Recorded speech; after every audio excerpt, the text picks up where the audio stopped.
Bonjour à toutes et à tous, j'espère que vous allez bien et que vous êtes en forme. Alors dans cette vidéo, je voudrais vous parler d'une observation que j'ai pu faire sur l'influence que pouvaient avoir les responsabilités sur la présence des symptômes du TDAH au quotidien. En effet, j'ai pensé à ça ces derniers temps et je me suis dit que, sans responsabilité au final, les symptômes du TDAH n'étaient pas du tout présents et le TDAH n'était pas si handicapant que ça. J'ai eu quelques problèmes familiaux qui ont fait que je me suis retrouvé un moment dans une situation où j'avais toutes ces responsabilités, ces petites responsabilités, qui sont arrivées dans ma vie et qui ont un petit peu tout chamboulé et qui ont d'ailleurs provoqué pas mal de choses chez moi, dont le fait que j'ai commencé à m'intéresser réellement à mon TDAH et également le fait que j'ai recherché plusieurs solutions, plusieurs stratégies de compensation. Cette situation est la suivante. Lorsque il y a eu quelques problèmes dans ma famille, je me suis retrouvé dans une situation dans laquelle je passais d'une semaine où ma maman venait me réveiller le matin pour aller à l'école. Je parle de ça il y a quelques années déjà. Je descendais donc pour prendre mon petit déjeuner. Mon petit déjeuner était déjà servi.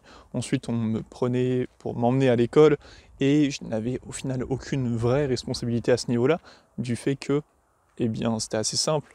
Mes parents me prenaient en charge de A à Z et donc venaient compenser, si vous voulez, les symptômes du TDAH que je pouvais avoir dans mon quotidien, qui étaient présents dans mon quotidien.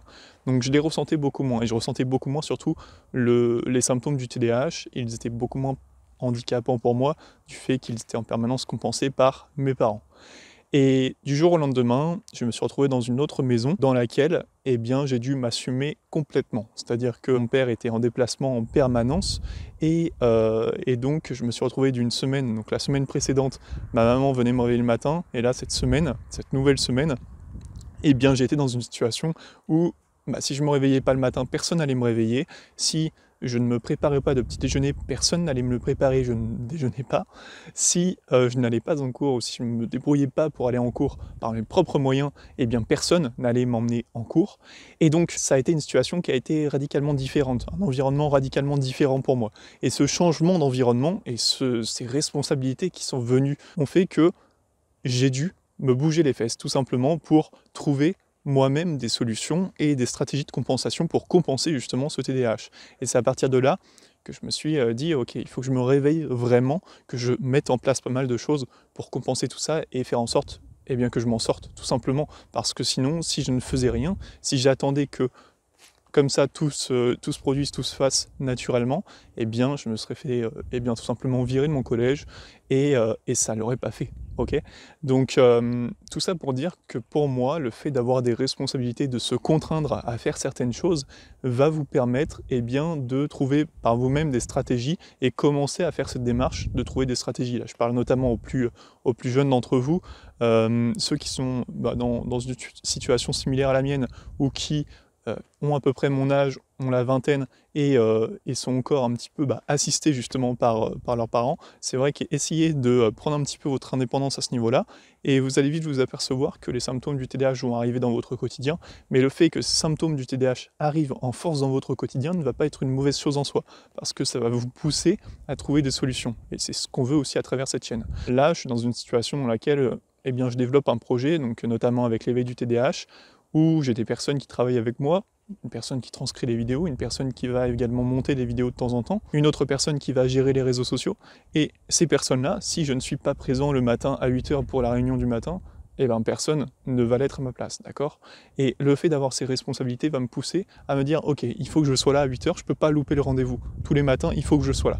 Donc je vais me contraindre à faire en sorte que je sois là à 8 h le matin. Je vais mettre en place une routine, je vais mettre en place des stratégies qui vont me permettre de compenser tout ça et d'être présent.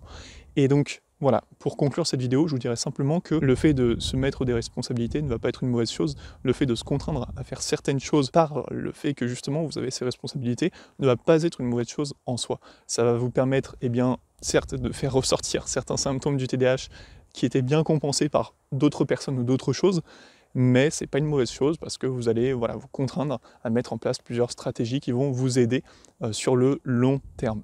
Voilà, j'espère que vous avez apprécié cette vidéo. Si c'est le cas, mettez un pouce bleu sur cette vidéo, partagez-la et commentez cette vidéo pour me dire ce que vous en avez pensé. Moi, je vous invite à vous abonner à la chaîne YouTube, et si de votre côté vous souhaitez mettre en place une routine dans votre quotidien pour justement vous aider à mettre en place de bonnes habitudes, des habitudes saines qui vont vous aider sur le long terme, allez en description de cette vidéo, je vous ai mis un lien vers une vidéo que je vous ai tournée, dans laquelle je vous partage ma propre routine, celle qui m'a aidé et qui m'aide encore aujourd'hui. Je vous souhaite une très bonne journée si vous regardez cette vidéo en début de journée, ou une très bonne soirée si vous regardez cette vidéo en fin de journée. Je vous remercie pour votre attention, je vous dis à très vite, c'était Arthur, ciao.